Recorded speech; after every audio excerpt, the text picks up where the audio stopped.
أعوذ بالله من الشيطان الرجيم بسم الله الرحمن الرحيم السلام عليكم ورحمة الله وبركاته الحمد لله رب العالمين وبه نستعين على أمور الدين والدين والصلاة والسلام على أشرف الأنبياء والمرسلين وعلى آله وصحبه أجمعين أما بعد.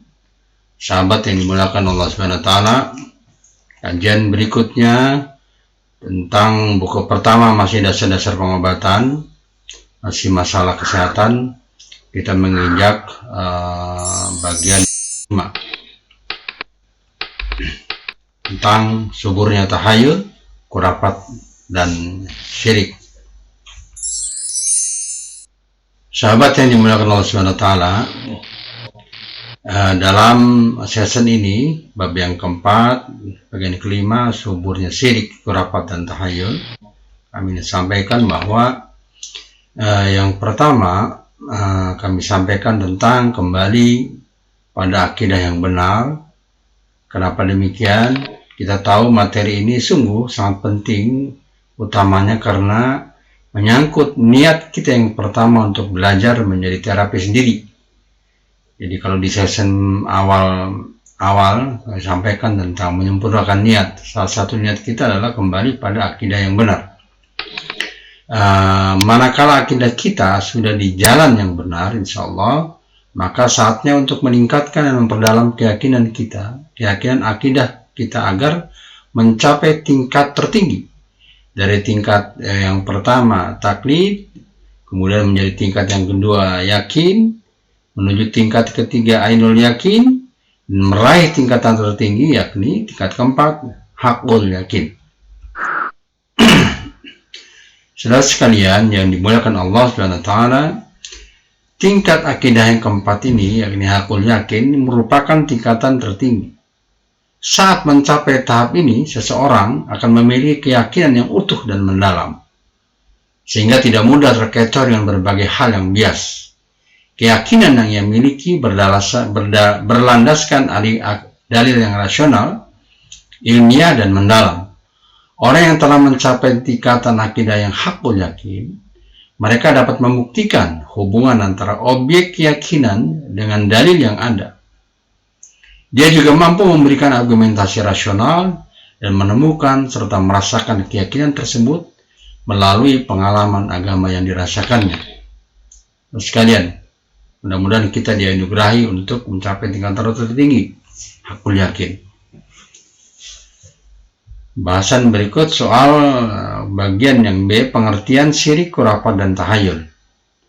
Untuk secara singkat dan sekali memahami dasar-dasar tentang akidah, kita harus paham juga tentang hambatan-hambatan untuk mencapai tingkat tertinggi. Persoalan pertama adalah soal syirik, khurafat dan tahayul. Soal syirik adalah menyekutukan Allah Subhanahu wa taala dengan sesuatu. Maksudnya adalah selain menyembah kepada Allah, ada pula hal lain yang disembah. Misalnya menyembah batu yang kita anggap keramat, menyembah manusia, bulan, matahari, atau menyembah sesuatu yang lain yang menurut keyakinan benda itu atau orang itu bisa membantu dalam menyelesaikan masalah. Nah, untuk mempermudah memahami permasalahannya, syirik dapat dibagi dua. Syirik besar adalah syirikul akbar, yaitu meyakini adanya Tuhan selain Allah. Disebut syirik besar karena menyekutukan Tuhan secara keseluruhan.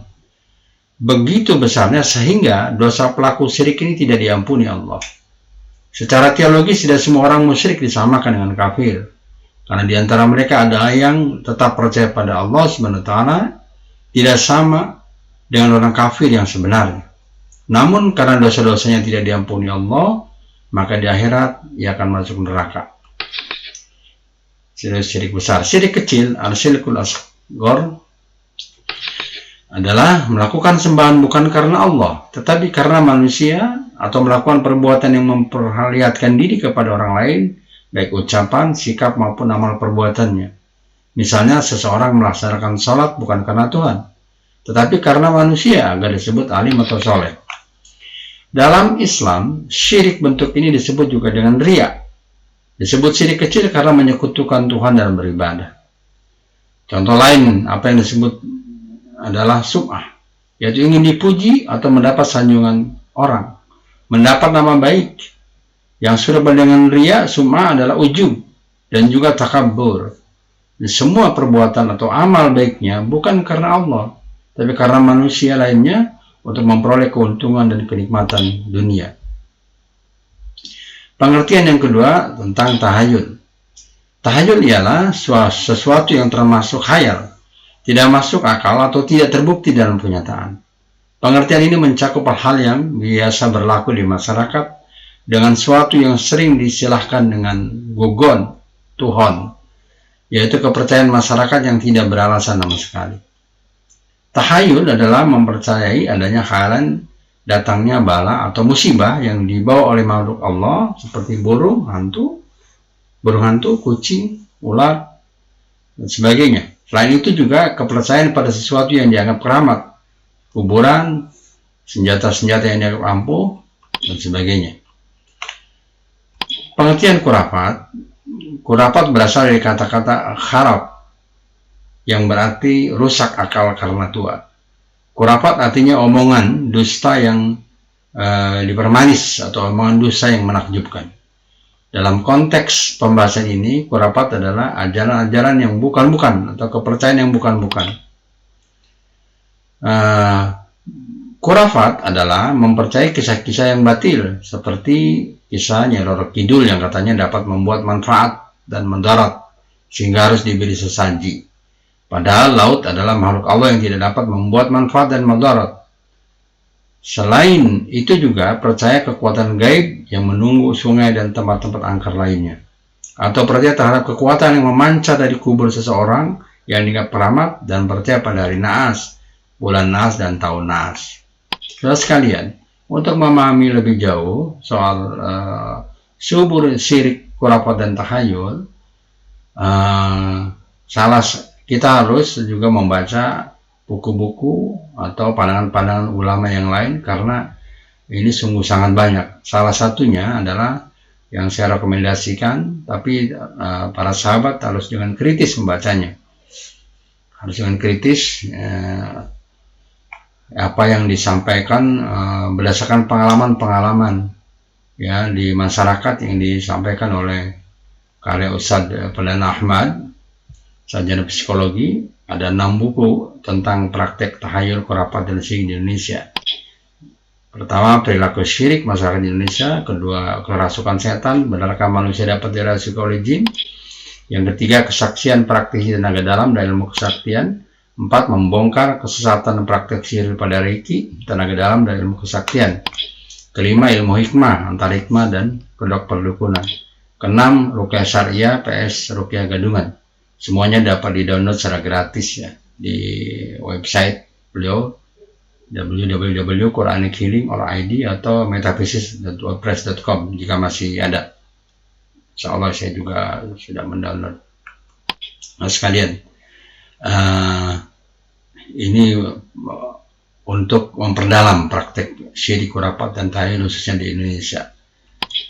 Namun demikian, yang lebih penting adalah rekan-rekan sekalian, kita ingin tahu mengapa terjadi penyimpangan akidah tersebut.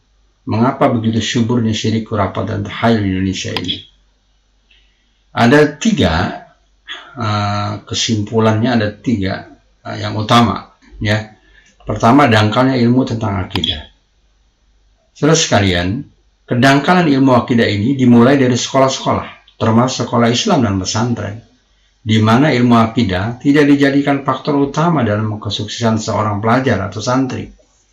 Di metodologi yang diterapkan sekedar mengenal akidah secara hafalan dan dangkal secara umum, sehingga ketika di masyarakat menemukan nilai yang berbeda, bahkan menemukan dan melihat sesuatu kesyirikan, tahayul, dan khurafat adalah sesuatu yang dianggap bermanfaat dan biasa bagi masyarakat, maka perilaku tersebut dianggap sah bahkan benar. Apalagi jika ilmu akidah yang sedikit itu tidak diperdalam, tidak ada sarana untuk melakukan pengajian atau suasana di rumah yang tidak kondusif. Apalagi bagi orang yang hanya beragama Islam dan tidak mau belajar ilmu tauhid, tidak bisa membedakan mana akidah yang benar dan mana akidah yang sesat. Yang kedua adalah fanatik atau ta'assub terhadap adat dan ajaran nenek moyang. Indonesia ini sungguh sangat kaya akan adat istiadat. Terdapat 1340 suku bangsa di tanah air kita ini, yang tentu lahir dari waktu yang sangat lama dengan beragam kegiatan, cara, dan ajaran dari nenek moyangnya. Tidak mungkin kita menegasikan keberadaan adat istiadat yang menyimpang dari akidah Islam, dan juga tidak bisa melarangnya karena dilindungi oleh negara. Umat Islam harus memahaminya sebagai sebuah peringatan, sebagaimana Allah menciptakan babi dan jenis makanan serta kebiasaan yang diharamkan. Karena itulah pentingnya ilmu akidah yang benar secara terus-menerus dan mendalam. Yang ketiga, melampaui batas atau gulu dalam mensikapi para wali dan orang-orang soleh. Saudaraku, kesyirikan di zaman ini, di negeri ini, ya, negeri yang umat Islamnya paling banyak di dunia, sungguh sangat luar biasa. Lebih parah dan lebih bervariasi bentuknya dibandingkan dengan kesyirikan pada masa jahiliyah. Anehnya, sebagian pelaku kesyirikan tidak mengakuinya. Ataupun kalau mereka mengakui kesalahannya, mereka tidak mau meninggalkan perbuatannya. Mereka lebih memilih mengikuti guru-guru mereka daripada penjelasan ulama-ulama kaum muslimin yang membawakan dalil-dalil yang sangat banyak dan gamblang dalam mengingkari kesesatan-kesesatan yang mereka lakukan. Lalu sekalian, sikap gulu berlebihan terhadap orang saleh adalah sebab paling awal yang menjerumuskan anak Adam pada perbuatan syirik akbar. Sehingga tidak selayaknya kaum muslimin bermudah-mudahan tidak merasa khawatir terhadap perbuatan ini. Umar bin Khattab radhiyallahu anhu menyampaikan hadis bahwasanya Rasulullah SAW bersabda, "Janganlah kalian memujiku sebagaimana orang Nasrani memuji Isa bin Maryam. Aku hanyalah seorang hamba, maka katakanlah, hamba Allah dan Rasulnya." Hadis riwayat Bukhari nomor 3445. Hadis ini menunjukkan Muhammad SAW adalah hamba Allah yang tidak boleh dipuji secara berlebihan, dengan pujian yang hanya layak ditujukan kepada Allah. Dan Muhammad SAW adalah Rasul Allah yang tidak boleh didustakan. Nabi saja melarang umatnya untuk bersikap gulu kepadanya, sedangkan beliau adalah manusia yang paling mulia kedudukannya di sisi Allah. Sehingga bersikap gulu kepada orang saleh yang kedudukannya di bawah beliau tentu lebih layak untuk dilarang. Kalian sahabat yang dimuliakan Allah SWT, maka sudah saatnya kita meninggalkan segala bentuk kesyirikan, khurafat, dan tahayul, dan kita menggantinya dengan kehidupan yang dipenuhi cahaya tauhid dan ketaatan kepada Allah. Alangkah indahnya dan bahagianya hidup ini jika Allah mencintai kita dan meridhoi kita. Dan Allah tidak akan mencintai dan meridhoi hambanya kecuali jika dia mentauhidkannya di dalam beribadah kepadanya. Semoga kita dijauhkan sejauh-jauhnya dari perbuatan syirik, khurafat, dan tahayul dalam berbagai bentuknya. Semoga kita senantiasa diberikan keistiqomahan di dalam Islam dan di atas sunnah Rasulullah SAW. Dan sekalian, demikian kita berjumpa kemudian di bab 5 di landasan saya dan prinsip dasar pengobatan. Allah alam bisawab. Assalamualaikum warahmatullahi wabarakatuh.